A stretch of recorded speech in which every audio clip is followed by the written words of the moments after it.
ស្ងាត់តែវិបិនខ្ញុំច្រើនដងហើមផុតផុនជាសែនរៀងរៃ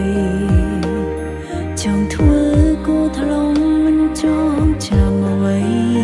ជីវិតស្ទើរខ្សែហត់នឿយខ្លាំងដល់ហើយ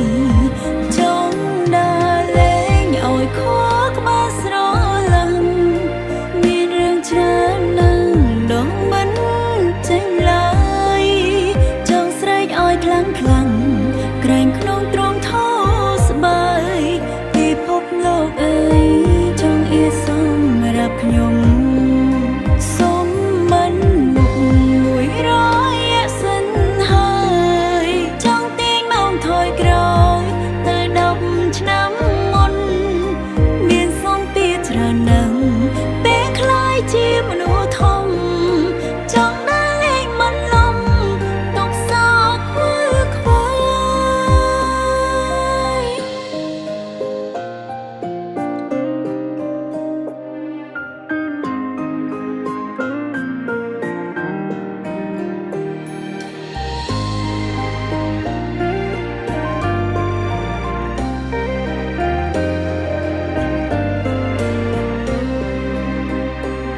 ស្ងៀមស្ងាត់តែវិបិនខ្ញុំច្រើនដងហើមផុតផុនជាសែនរឿងរៃចង់ធ្វើគូថ្លុំមិនចងចាំអ្វីជីវិតស្ទើរខ្សែហត់នឿយខ្លាំងដល់ហើយ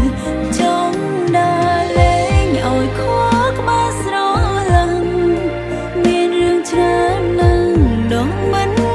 ចេញឡើយចង់ស្រែកឲ្យខ្លាំងខ្លាំងក្រែងក្នុងទ្រង់ថោស្បើយពិភពលោកអើយចង់អៀសម្រាប់ខ្ញុំសូមមិនមុខ100សិនហើយចង់ទាញមកថយក្រោយទៅ10ឆ្នាំមុនមានសម្ពាធច្រើនណាស់ពេលខ្លាយជាមនុស្សធំចង់ដើរលេងមិនលំ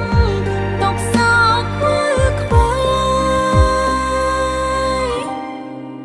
ចង់ដើរលេងឲ្យខកក្បាលស្រ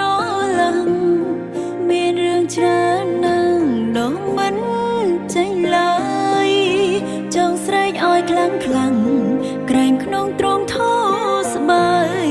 ពិភពលោកអើយចង់